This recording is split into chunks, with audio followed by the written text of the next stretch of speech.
What's up, you guys? It's KJ, and I am here for my review for Real Housewives of Atlanta season number. I don't even know what season this is, but anyway, it's called Hello, Mr. Goodbye, Apollo, and Hello, Mr. Chocolate. So let's start off with Claudia Jordan. So we start on the episode. Hold up. First, I need a little quietness. Turn the TV down. Okay, so we start off the episode with Claudia Jordan, and basically, it's basically Claudia, Cynthia, and, what's the chick name? Kenya, who we would like to call Team Pretty. And they go and see Claudia's apartment and how pretty it is and all the new furniture. Everybody been talking about Claudia ain't got no furniture. So now she got furniture, everybody. Yay!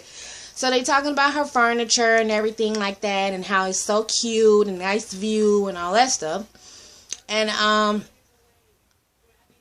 basically Claudia is struggling with getting up in the morning for the morning show, and Portia's attitude basically is not helping her job environment, so Claudia says. So she just telling the girls how she just feel like this situation is so high school, and she gets a little emotional about it. She also brings up the whole biracial situation and how that affected her in high school, and how she just had to deal with this then and dealing with this now, and she don't feel like she deserved to have to deal with it. Which, in my opinion, Claudia, I really think that you should let it go. Like, you and Portia do not have to be friends. It's not a requirement of the job. It's not going to affect your work day or her work day, because y'all don't necessarily work together. Like Portia keeps saying, y'all work in passing. So it doesn't really affect either of you. And for the most part, what I would do if I were Claudia would just take my motherfucking ass to work. If I see Portia, I would throw my hand up. I wouldn't even open my mouth. And if I don't see her, even better. But I wouldn't even let it affect me to the point of tears. Definitely not, ma'am. So we move on to Candy. By the way, this episode was not quite as interesting as I thought it was going to be, but the parts that I thought were going to be interesting definitely were. So we're just going to breeze on through it till we get to the good part. Alright, so we got Candy and Todd. Basically, they talking about going to LA. Todd got Candy a part in, I think it was called Second Chance Christmas. I think I recorded it when it came on, and I didn't watch it and ended up deleting it. Second Chance Christmas was the name of the movie. I saw the preview where Candy was in it. Todd obviously got her this job. She said she didn't have to audition. Todd knew somebody who knew somebody, so they kind of just had her real, and she just got hooked up. Yay for Candy. And she said that she's getting back to her acting, and she's loving the acting, basically from the Mother's Love situation, which failed, by the way. So she's excited about that. Todd is also going to LA to do some of his little business stuff. So then they started talking about Candy and Todd staying for a week. Todd is staying for a week, actually, and Candy is not. So Candy basically made it a point, like, well, why is it that you always staying so longer than me? Are you staying to hang out with your friends or what? So he was like, party. He kind of avoided the question but that kind of gave it away what he was really trying to do. And then, he was just kind of being very, like, dry about staying over and her not staying so long. And she was just like, when I leave and go out of town and you and the kids not with me, I'm trying back home to get back to y'all. And he was like, yeah, you do. So Todd, why the fuck is you doing this? Like, okay, I don't even want to ask Todd why he doing this, because I think Todd, like we all been saying, Todd is at the point where he's kind of over this. So maybe that's why. Then she also said, she thinks Todd wanted to stay in LA longer because he is feeling stressed when he's here. And I guess that's got to do with his mama, her mama, and her daughter. I don't know what it's got to do with it, the way why he feeling stressed. But she did say that he might be feeling stressed when he come here, so she think he want to spend more time in LA. I don't even know why they married right now. Like, I just don't know what's going on with them. Like, every time they come on the scene, it's always some kind of underlying issue that's going on in their relationship. Like, it's never happy times. It's never, oh, that was a cute scene with Todd and Candy. It's never that. And they just got married. Like, I would hate for the reality curse to affect them, but like, for real, it's never good things when it comes to Todd and Candy. It's always some bullshit happening or some bullshit being said by one of them, or somewhere where they're not on the same page. It's just not a good look. Anyway, and Todd was just like, he was like, I'm not about to go back. I guess they cut it up or chopped it up with editing. He was like, I'm not about to go back and forth with you with this. You just like to argue. So she was like, I can't believe you say I like to argue because I normally just shut down. He was like, well, just do that. Yeah, go on, shut down. Do that for me. Because I'm really tired of talking to your ass. So if you want to shut down. Let's do that. So she gave him a look or whatever. She was like, I'm shutting down. He thought it was funny. Yeah, babe. Yeah, go on, shut down on me. He. Nigga, that shit ain't funny. I probably would have been cursing your ass out. But hey, that's you and your girl. That's you and your boo. I don't see what... It's quite weird and strange to me. Then... so we're back to next person. That would be Kenya. So Kenya is basically still working on this script. What was it? What was it called? Life to Her Own or something like that. So she's working on this script. Something about a dildo. I don't even know. Kenya, I feel like Kenya needs a storyline. Like, she ain't really talking about nothing. I know it's a lot of Kenya fans out there. Blah, blah, blah. But your girl ain't really got much going on right now. I mean, she needs a storyline. She needs some action. She needs something to kind of keep us interested in what Kenya's doing. Because this whole script, making of a script or whatever she's trying to do, it's just, you know, on the scale of A through F, it's like C or D minus, really. It's not really much to talk about. It's really not, it's not really something she's trying to get the ball rolling on, so it's not really much of a storyline. I think Kenya need to get a more stronger, sturdier storyline. I know she's not going nowhere, but I would just like for her to, if she's going to be on the show, I just want her to get a little bit more storyline. Actually, honestly, not many of them have a storyline this season, but Phaedra, to be honest. I mean, a real one that we would want to tune in and see what's going on. Nobody but Phaedra, really. We definitely want to know more about Portia the African, but Portia's not on the show. Portia's not a Peach. Even though Portia don't have her beat Peach, she's been on every single episode, so I guess that is what it is. But Portia's not on the show as far as we have to know anything about her lives, which is why the whole party that was thrown in her honor for Ricky Smiley or whatever was Claudia's scene, even though it was mainly about Portia, because Portia's not on the show. Anyway, so Kenya, back to Kenya. So basically Kenya's working on the casting and all that stuff. So they talking about different people that's going to be casting. I think they did say they had Cynthia's ex, what's his name, Leon, some more people that they had like kind of locked down. So right now they're doing the auditions, her and Brandon and some more people. So Cynthia comes in, she's going to read for like a Jamaican hair lady or something like that, and she comes in with her full ensemble, y'all, just like fully got it together and just ready to go in. And she did a pretty good scene and read with Kenya, and Kenya liked it and thought she slayed, you know. So this was a good thing, a good look for Cynthia, even though that makeup and outfit was awful. But she came in, you know, playing the part. Like, you know, she came in basically doing the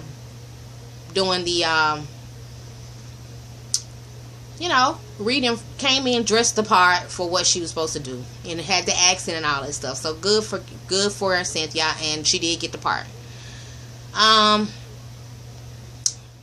That was it pretty much. Phaedra. So let's just start off with Phaedra. Okay, so first of all, Apollo meets up with Peter in the beginning of the episode, and you know, basically Peter pulls up, he comes out, and he was like, I'll meet you at the garage. So it's like, okay, cool. He get in the car, he was like, I can't believe this shit. So he telling Peter that he sent all these, he would go through Phaedra's phone. Phaedra been acting like all funny style about her phone lately. So he decided when she walk out the room, I'm gonna go through her damn phone. So I go through her damn phone, and I see these text messages back and forth to some nigga named Mr. Chocolate, right? So I decided I'm gonna screenshot all this shit to my phone. So I get in the car with Peter. I tell Peter all this shit. I'm reading Peter this shit verbatim from my phone to him, because I have screenshot the pictures from Phaedra's phone to my phone now. So I'm reading the shit verbatim to Peter. Peter is also not believing this shit. At the end of the day, my wife is a trifling ass bitch, and she making all these comments about in a week I'll be off the plantation. Now all of this other stuff said cool, But in my opinion, that in a week, I will be off the plantation and all those emoticons and all that stuff she got in there, that's Phaedra all day. To me, I believed it because of that alone. That one statement, I will be off the plantation in a week, and all of those emoticons she sent, that was Phaedra to me, off top. I don't give a fuck about no picture. I don't give a fuck about the rest of the messages, Mr. Chocolate, none of that. I believe that at that point.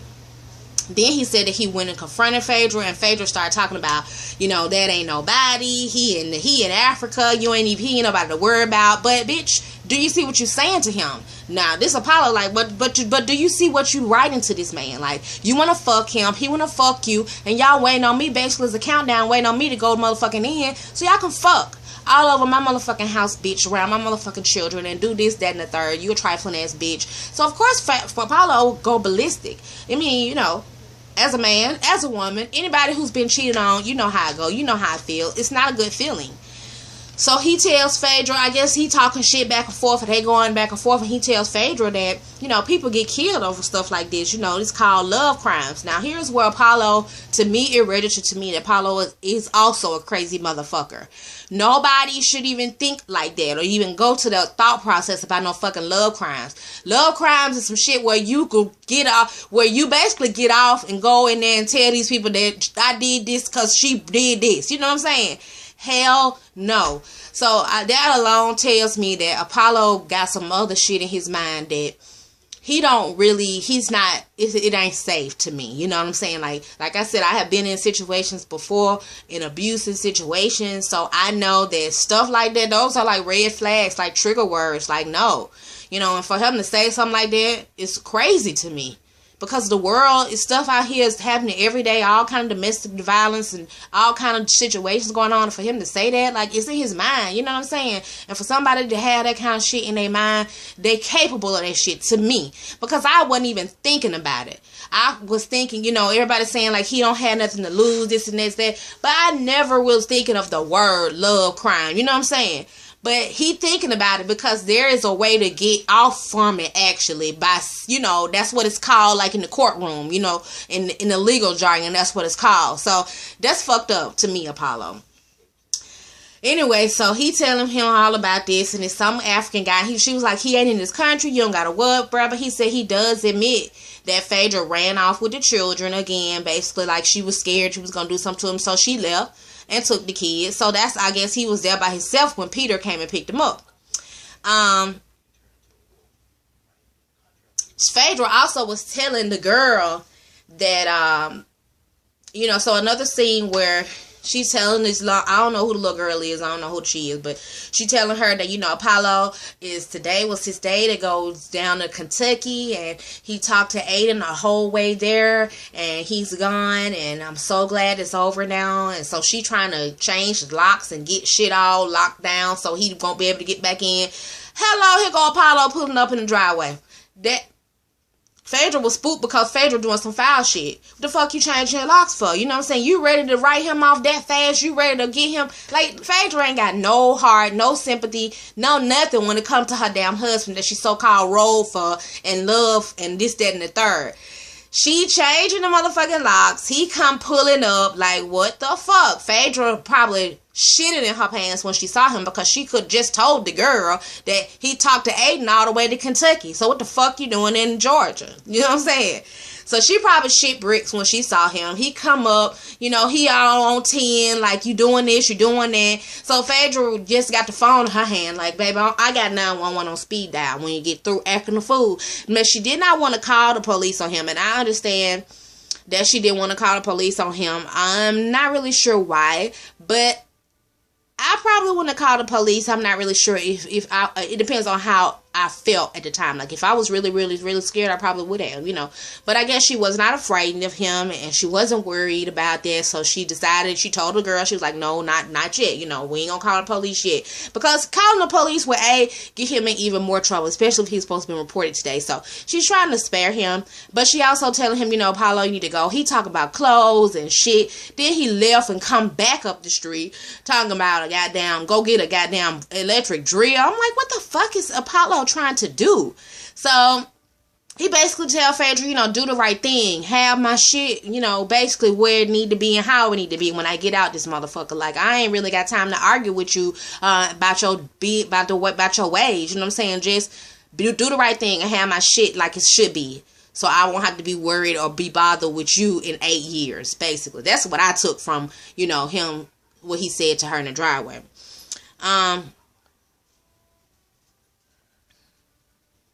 What else?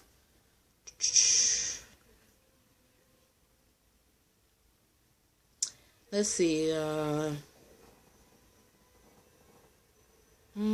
Oh, so Apollo's friend was over there too. So Apollo, I guess he brought his friend for backup just in case, so he won't do nothing crazy, or his friend decided to be backup so he won't do nothing crazy. So I guess he ended up calling Phaedra, and Phaedra was talking to him on the phone, and he also standing 10 feet away. So Phaedra was like, you know, you better come and get him. That's your friend. I know you don't want to be in no shit with him, so you might want to get him off my property and take him on where he need to be, you know, because in the event she called the police, nigga, he's supposed to be reported and he with your ass, it's a problem for you too.